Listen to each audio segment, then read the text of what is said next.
Vamos abrir a palavra de Deus na carta de Paulo, escrita aos Tessalonicenses, a primeira carta, capítulo 3. Nós estamos terminando hoje o capítulo 3 dessa carta. Nós estamos pregando expositivamente essa carta. Nós vamos ler todo o capítulo para que possamos relembrar um pouco daquilo que já foi explanado no domingo passado. Então abra sua Bíblia, primeira epístola de Paulo aos Tessalonicenses, capítulo 3. E vamos fazer, essa leitura são apenas 13 versículos.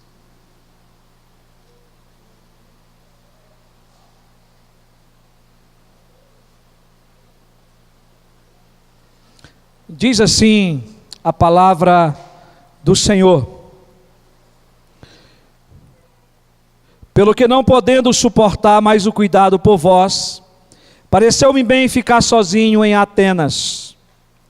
E enviamos nosso irmão Timóteo, ministro de Deus no Evangelho de Cristo, para em benefício da vossa fé confirmar-vos e exortar-vos, a fim de que ninguém se inquiete com estas tribulações, porque vós mesmos sabeis que estamos designados para isto, pois quando ainda estávamos convosco, predissemos que íamos ser afligidos, o que de fato aconteceu e é do vosso conhecimento.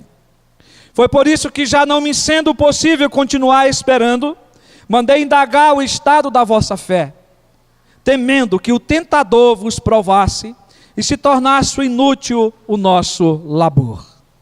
Agora, porém, com o regresso de Timóteo, vindo do vosso meio, trazendo-nos boas notícias da vossa fé e do vosso amor, e ainda de que sempre guardais grata lembrança de nós, desejando muito ver-nos, como aliás também nós a vós outros, sim, irmãos. Por isso fomos consolados acerca de vós, pela vossa fé, apesar de todas as nossas privações e tribulação. Porque agora vivemos, se é que estáis firmados no Senhor. Pois que ações de graça podemos tributar a Deus no tocante a vós outros, por toda a alegria com que nos regozijamos por vossa causa diante do nosso Deus, orando noite e dia com máximo empenho, para vos ver pessoalmente e reparar as deficiências da vossa fé? Ora, o nosso mesmo Deus e Pai, e Jesus Cristo nosso Senhor, dirija-nos o caminho de vós, e o Senhor vos faça crescer e aumentar o amor uns para com os outros e para com todos, como também nós para convosco, a fim de que seja o vosso coração confirmado em santidade, isento de culpa, na presença do nosso Deus e Pai, na vinda de nosso Senhor Jesus, com todos os santos. Amém. Querido Deus, a Tua palavra foi lida, nós já cantamos, Te adoramos, mas queremos agora que a Tua palavra, Senhor, que é vida, inflame o nosso coração. Fala conosco, Senhor. Tira tudo aquilo que pode nos impedir de ouvir a Tua palavra, qualquer distração. E nos dá atenção para receber aquilo que o Senhor preparou para nós, em nome de Jesus. Amém. Meus queridos irmãos, nós estamos pregando essa série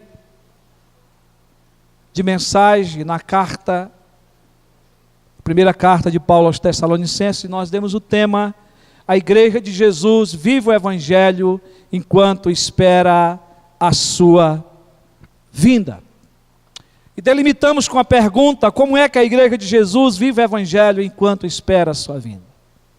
E estamos buscando resposta nessa carta.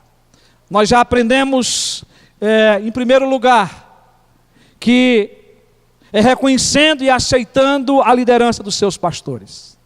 Essa igreja foi plantada em 3 semanas. num período mais curto da história do cristianismo, a igreja foi plantada. E esses irmãos receberam de Paulo, de Timóteo, de Silvano, que é Silas, recomendações que eram necessárias para eles caminharem. Por causa de perseguição, Paulo saiu de Tessalônica. Mas esses irmãos reconheceram, aceitaram a liderança desses homens como seus pastores, como seus discipuladores. E depois nós aprendemos também que eles vivenciaram uma vida cristã exemplar. Eles começaram a viver o Evangelho. Eles começaram a pôr em prática tudo aquilo que eles aprenderam. E também, depois Paulo faz com que eles vivam o Evangelho enquanto esperam a vida de Cristo, lembrando a sua história de plantação. Quando Paulo escreve essa carta, Paulo volta ao passado de quando aquela igreja foi plantada, e Paulo começa a fazer eles lembrar do Evangelho, das doutrinas que foram ensinadas, do discipulado que foi feito com eles. E Paulo diz: olha, vocês precisam lembrar cada passo, de como o Evangelho foi pregado a vocês, de como chegou a vocês, de como vocês têm que viver esse Evangelho. Depois nós vimos que eles também vivem o Evangelho, esperando a vinda de Cristo, procedendo com fidelidade mesmo em meio às perseguições. As perseguições vieram logo no início da plantação da igreja. Paulo saiu de lá, mas a perseguição continuou. Aqueles judeus, que não criam em Cristo, se juntaram com mais outros homens que não criam em Jesus Cristo, e se levantaram contra a igreja e perseguiram a igreja. Mas esses irmãos, eles permaneceram, eles procederam com fidelidade mesmo em meio às perseguições. E o ponto do qual estamos vendo agora é que eles também viveram o Evangelho, esperando a volta de Cristo, crescendo em maturidade. A nossa vida cristã, ela é uma caminhada até a volta de Cristo. E que dia a dia o Senhor vai nos fazendo crescer. Ele começou a boa obra em nós, e é Ele que completa essa boa obra em nós. Até o dia da sua vinda. Paulo escreve aos Filipenses, no capítulo 1, versículo 6. E Paulo fala esse versículo lá, que Deus é que vai completar essa boa obra em nós, através de Cristo, através da obra do Espírito Santo. Mas, meus irmãos, enquanto isso, a igreja crescia em maturidade. Enquanto isso, nós como igreja, nós temos também que crescer em maturidade. Nós estamos caminhando. Nós estamos caminhando para a organização de uma igreja, muitos aqui novos na fé, muitos ainda não batizados, muitos ainda que não são membros da igreja, mas nós estamos caminhando para crescer em maturidade. E o apóstolo Paulo nos ensina 3 lições necessárias para uma igreja crescer em maturidade. Nós vimos 2 delas no domingo passado. Primeiro, o seu pastor precisa ser cuidadoso e amoroso para que essa igreja cresça em maturidade. O seu pastor precisa amar. O seu pastor precisa cuidar do rebanho. E essa é a preocupação de Paulo no capítulo 3. Ele está preocupado com a igreja, ele está preocupado com o andamento das suas ovelhas, das ovelhas de Jesus. Ele se sente responsável, não só de querer e ver, mas de saber como está a fé, como que está o amor desses irmãos. Paulo está cheio de boas intenções. Paulo é impedido de ver eles, mas Paulo manda Timóteo. Paulo manda a carta, porque Paulo ama essa igreja, Paulo cuida dessa igreja. Toda igreja precisa de um pastor. Quem instituiu isso foi Jesus. Mas de um pastor que cuide das ovelhas, um pastor que ame as ovelhas. Paulo é esse homem. E Paulo é quem instrui essa igreja a amadurecer, a crescer na fé. E hoje nós vamos ver a terceira necessidade que se encontra nos versículos 2, a parte B, até o versículo, aliás, do versículo 9 ao versículo 13. Então, que é a prática da oração. Preste bem atenção no que o versículo 9 em diante, Paulo começa a dizer, ele diz assim: pois que ações de graça podemos tributar a Deus no tocante a vós outros, por toda a alegria com que nos regozijamos por vossa causa diante do nosso Deus, orando noite e dia, com máximo empenho, para vos ver pessoalmente e reparar as deficiências da vossa fé. Depois nós vamos ler a sequência desses versículos. Paulo aqui, ele deixa claro para a igreja de Tessalônica que ele ora noite e dia, e ele diz com máximo empenho em favor dessa igreja. E a ideia de alguns comentaristas é que aqui Paulo também está orando. Paulo está preocupado com a igreja. E ele não só fala que está orando, mas na sequência, principalmente a partir do versículo 11, a ideia é que Paulo está orando. A ideia é que Paulo está rogando pela igreja. Meus irmãos, e a prática da oração na vida de Paulo é um modelo para a igreja. A igreja que quer amadurecer, que quer crescer, precisa orar. E as orações de Paulo aqui, elas são recheadas de gratidão a Deus, pela alegria e pelo regozijo que sentia pela igreja de Tessalônica. Ele diz que orava sempre. Ele era dedicado a uma vida de oração. Orava assiduamente pelos seus discípulos, por aquela igreja. Ele estava próximo daquela igreja em suas orações. A palavra de Deus e a oração, meus irmãos, são inseparáveis. O apóstolo Paulo entendia muito bem essa prática. Nós podemos dizer que é o apóstolo que mais fala sobre o nosso buscar pelo entendimento da palavra de Deus e de gozarmos de uma vida de oração. Não existe crescimento em maturidade sem praticar a palavra e sem viver uma vida de oração. Paulo demonstra a sua vida de maturidade por essas duas práticas. E ele quer também que a sua igreja siga esse exemplo. O reverendo Hernandes comenta esse texto, e as suas palavras são muito lindas, e eu transcrevo aqui. Abre aspas, ele diz: a oração não está limitada ao tempo nem ao espaço. Como se ele está dizendo, Paulo estava longe, mas ele estava orando pela igreja. Você pode tocar o mundo através da oração. Você pode fazer mais por uma pessoa de joelhos, orando por ela, do que trabalhando para ela. A oração de Paulo é dirigida não apenas ao soberano e supremo Criador do universo, mas a Deus como Pai. Ele tem uma visão da majestade de Deus e também da intimidade de Deus. Ele vê Deus como transcendente e também como imanente, do qual forma, de igual forma que Paulo se dirige ao Senhor Jesus.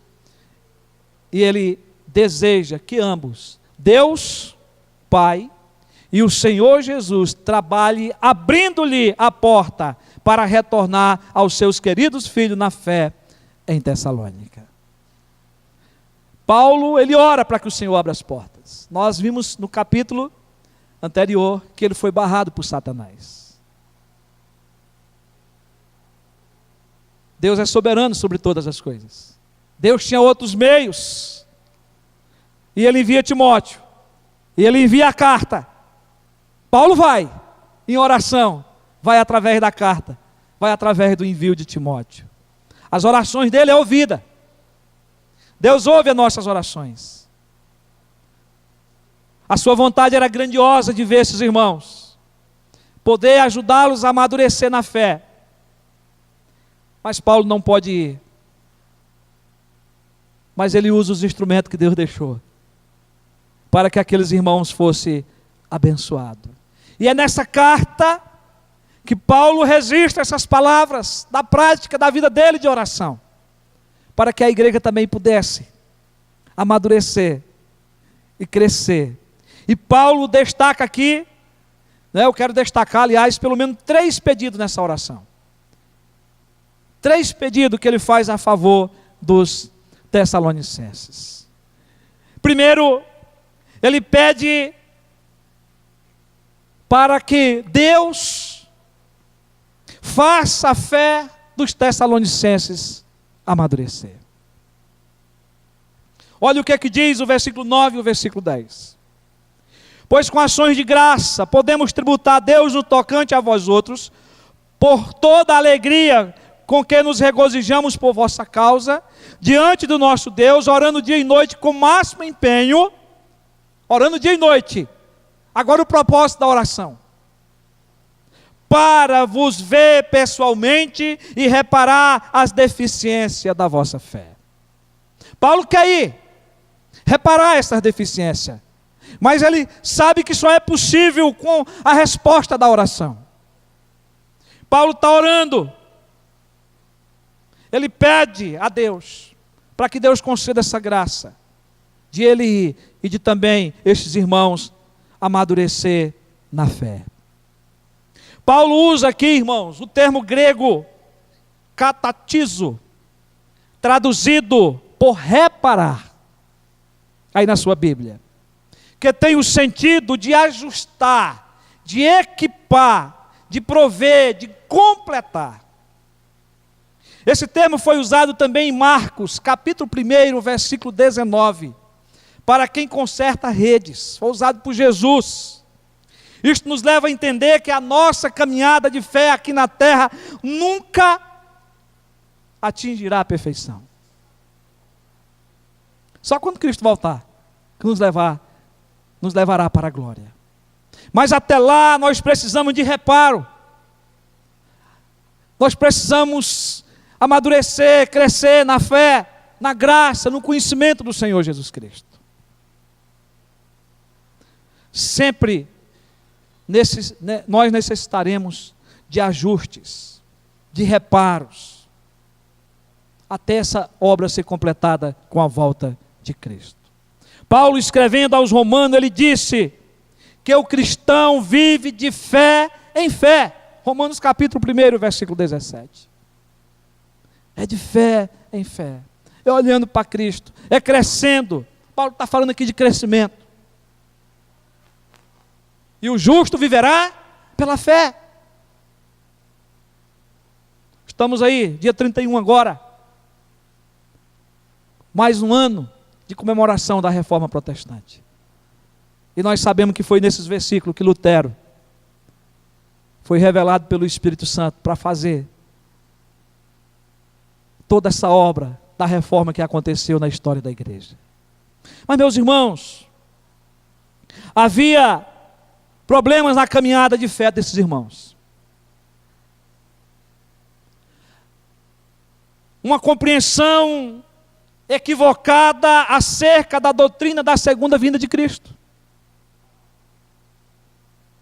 Havia membros da igreja que estavam vivendo de forma desordenada. Havia outros que estavam desanimados. Tinha aqueles que nem queriam mais trabalhar. Capítulo 5, versículo 14. Paulo fala sobre isso. E aí, meus irmãos, o que nós precisamos entender é que todos nós precisamos ser trabalhados continuamente. Todo dia. Todo dia. É por isso que quando nós deixamos de vir à igreja, principalmente no domingo, que é o dia do Senhor, a gente começa a esfriar na fé. O outro domingo já acontece outra coisa para a gente não vir na igreja.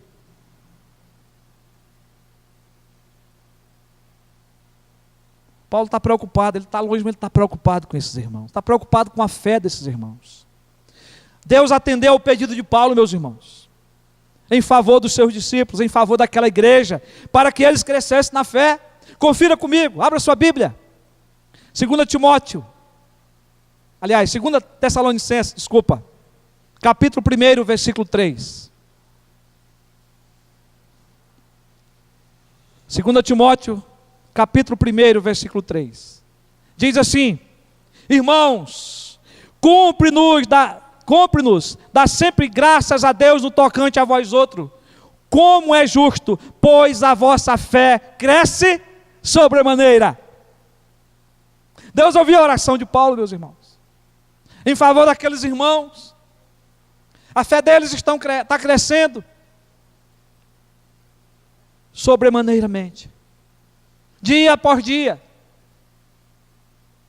Como que Paulo sabia disso? Através do testemunho que Timóteo trouxe. E no capítulo 3 ele já estava falando também disso. Segundo pedido.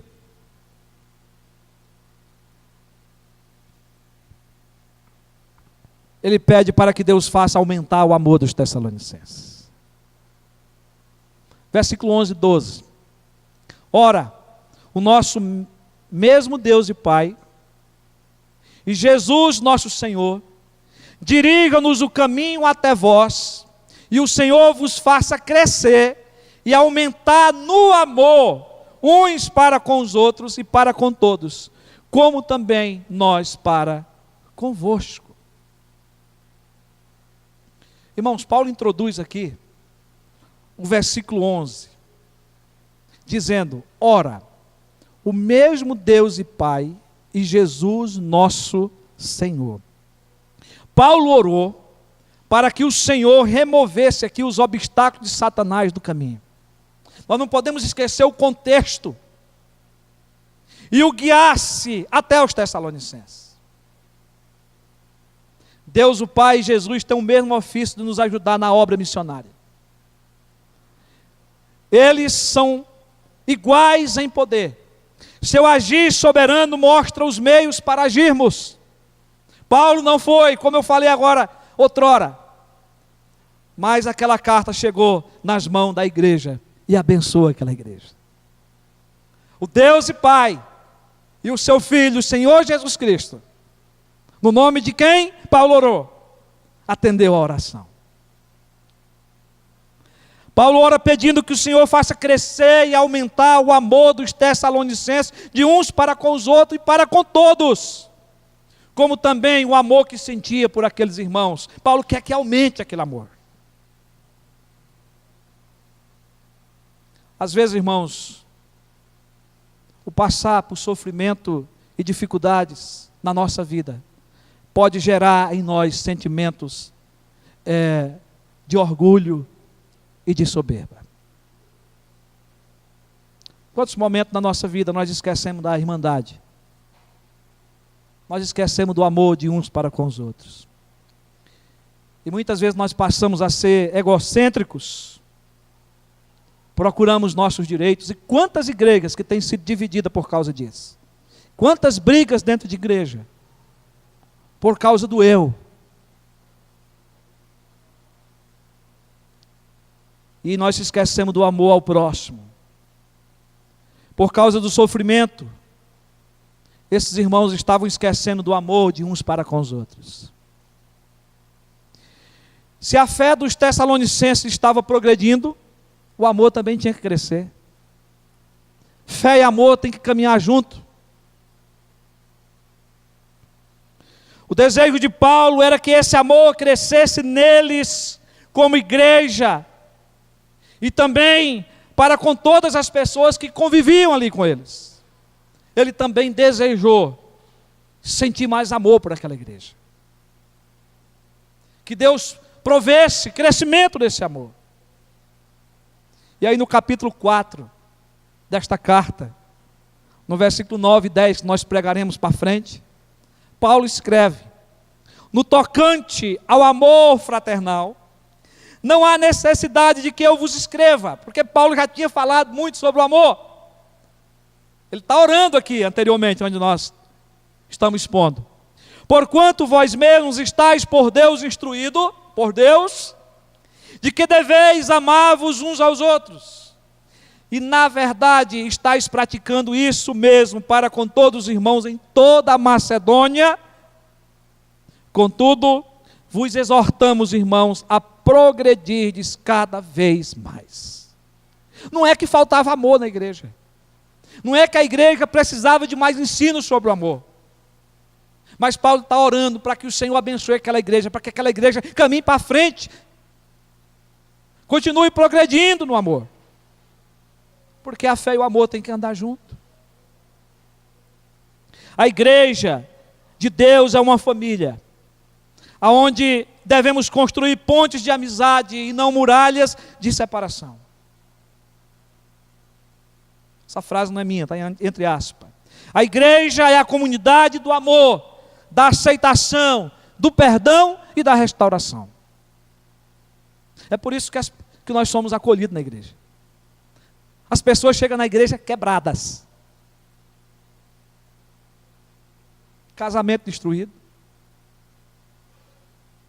Pais brigados com os filhos. Endividado. O vício destruindo a família, acabando com a família. E essas pessoas precisam de amor. A igreja tem que ser o lugar do amor. Não podemos falar de fé sem demonstrar o amor. Foi a primeira coisa que Deus fez antes de enviar o seu filho, foi amar.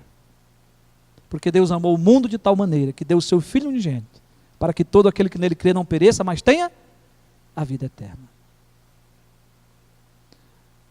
E Jesus resumiu o decálogo dos 10 mandamentos em 2 mandamentos: amar a Deus sobre todas as coisas, de todo o nosso coração, de toda a nossa alma, de todo o nosso entendimento, e amar o nosso próximo como a nós mesmos.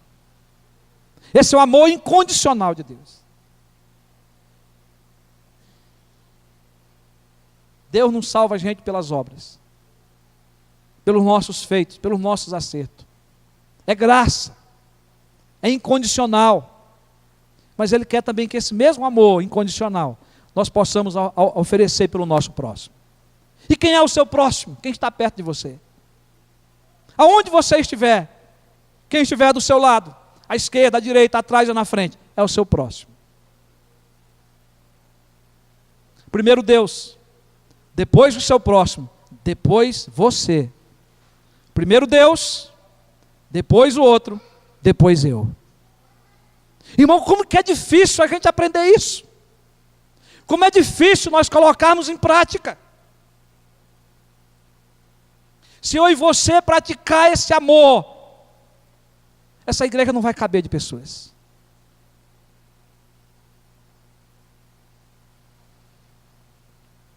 Eu estava essa semana com o pastor Devani conversando com uma pessoa aqui na igreja. Eu virei para a pessoa e disse: como é que está a sua vida?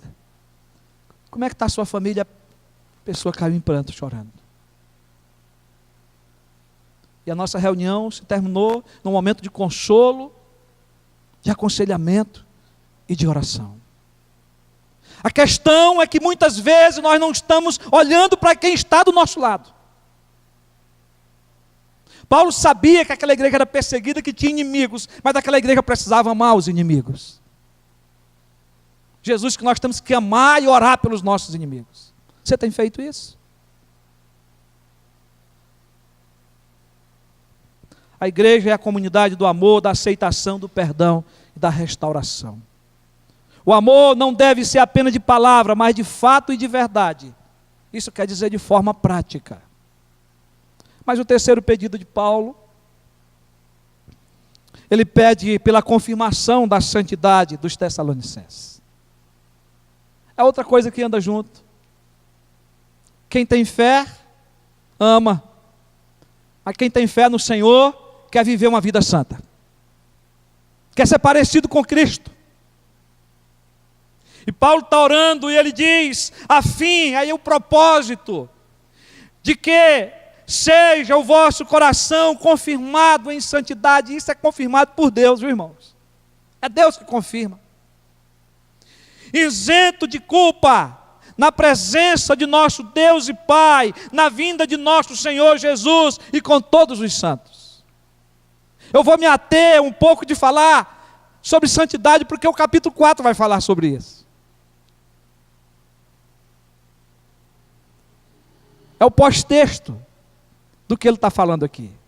E no próximo domingo você precisa estar aqui para você ver a continuidade desse assunto. Mas o apóstolo aplica aqui o termo corações com o intuito de se referir à nossa consciência, ou seja, à nossa alma. Ele diz aqui, a fim de que seja o vosso coração confirmado em santidade. O propósito aqui, a fim de que sejamos confirmados por Deus em santidade, isento de qualquer culpa, na presença de nosso Deus e Pai. E aqui, meus irmãos, se nós for caminhar pela teologia bíblica, nós sabemos que isso é só possível por causa de Cristo, do sacrifício de Cristo na cruz do Calvário, por causa do Espírito Santo que nos santifica, da palavra que nos santifica, porque nós não temos condição por nós mesmos. E Paulo está orando por essa igreja. A evidência de pedir para que os corações dos tessalonicenses sejam confirmados em santidade está na segunda vinda de Cristo, está na volta de Cristo. Por isto, a pergunta do nosso tema: como é que a igreja de Jesus vive o evangelho enquanto espera a sua vinda? E nós respondemos aqui: crescendo em maturidade.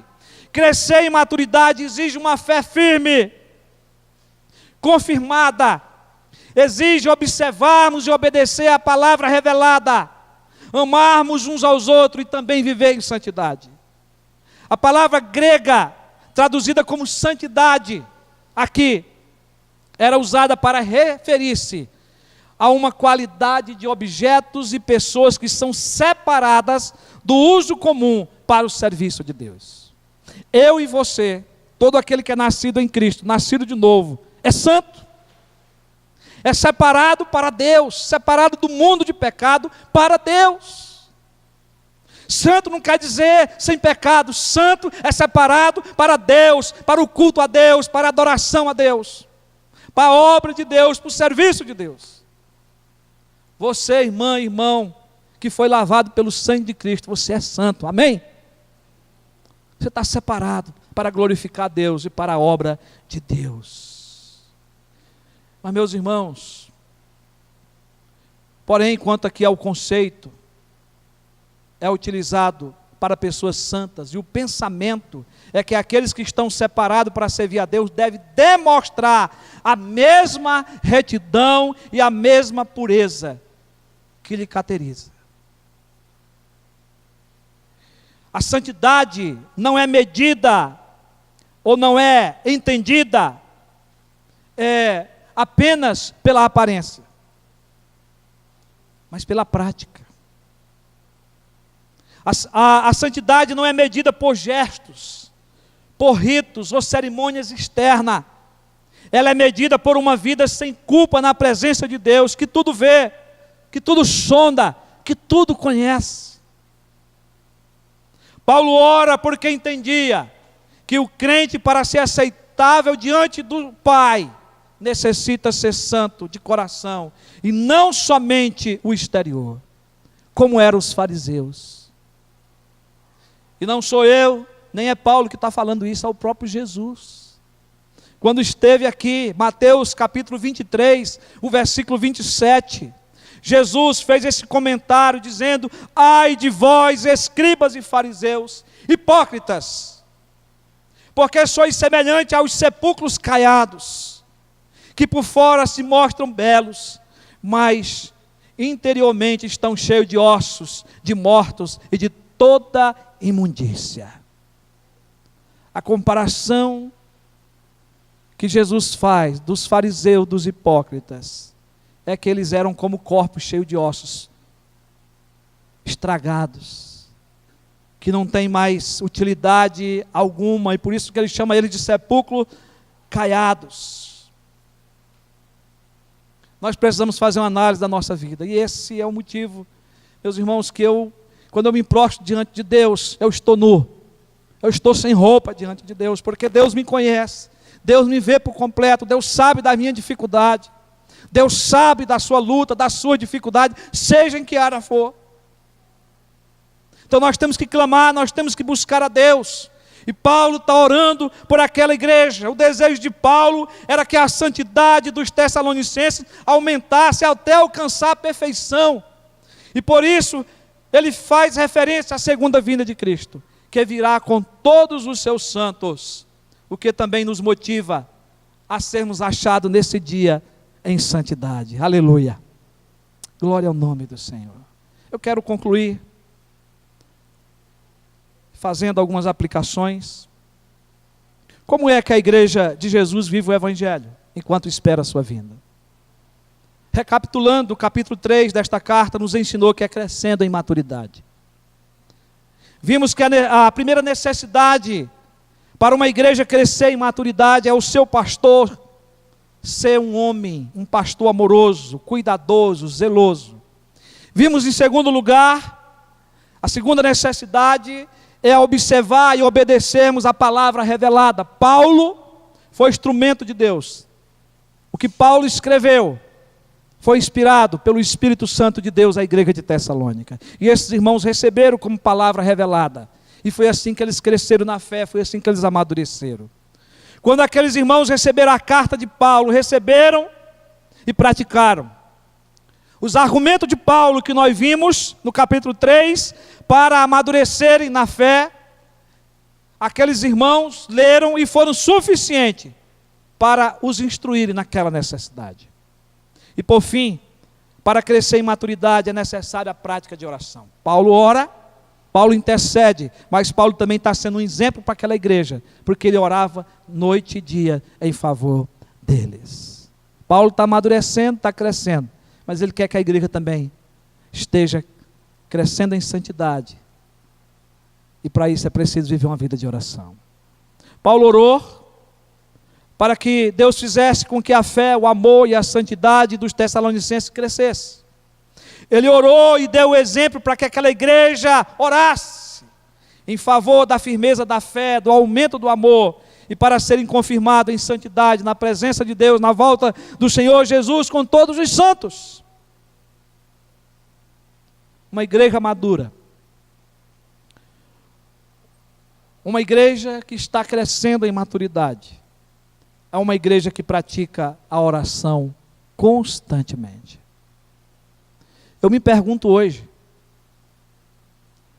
porque quando nós tínhamos 30 irmãos, às vezes nós tínhamos 40 numa reunião de oração. Hoje nós temos mais de 60 membros. Temos aproximadamente 80 pessoas que congregam conosco.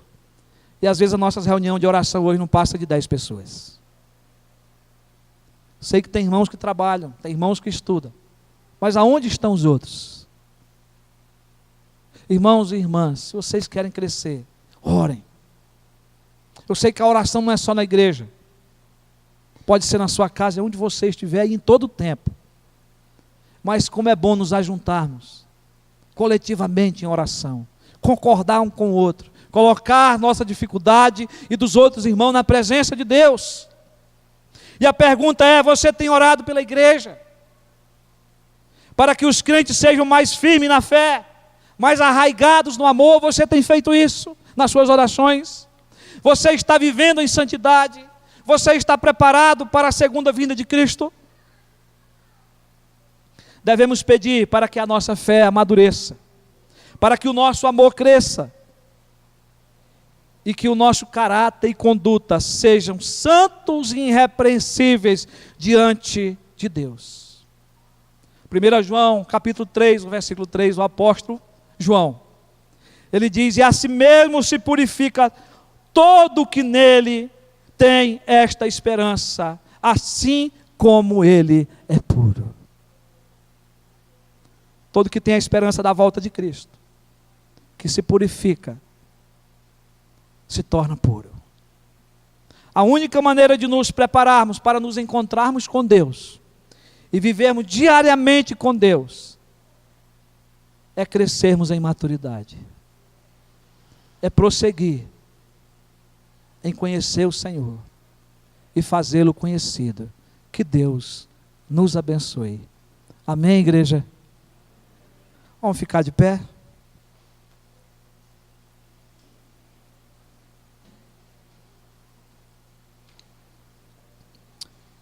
Ore ao Senhor. Essa palavra tocou o seu coração. Fale com Deus nessa hora. Deus amado e querido Pai, Obrigado pela tua misericórdia e graça que nos assiste com a pregação da tua palavra. Obrigado porque a tua palavra nos instrui, Senhor, a permanecermos firmes na fé, a permanecermos a amar, a aprender a amar e a viver uma vida de santidade. Essa era a preocupação de Paulo com a igreja de Tessalônica. E essa preocupação invade o nosso coração, uma responsabilidade que nós temos de continuar conhecendo o Senhor, amadurecendo em fé, em amor, em santidade. Dá-nos a condição, Senhor, de viver uma prática de oração. Dá-nos condição, Senhor, de ler a Tua palavra como palavra inspirada, como palavra que nos instrui para crescermos na fé e no amor. Dá-me a condição de ser um pastor amoroso, que cuide dessas ovelhas. Mas obrigado, Jesus, porque Tu é o supremo pastor, que pôs a fé no nosso coração e que cuida de nós, que pastoreia o nosso coração. E nós nos rendemos perante a Tua presença, Senhor Jesus. E nós Te pedimos, Maranata, ora vem, Senhor Jesus, vem buscar a Tua igreja. E que possamos ser achados em santificação na Tua vinda com os Teus santos. Nós queremos estar com eles para subir contigo em glória. É a nossa oração em nome de Jesus. Amém.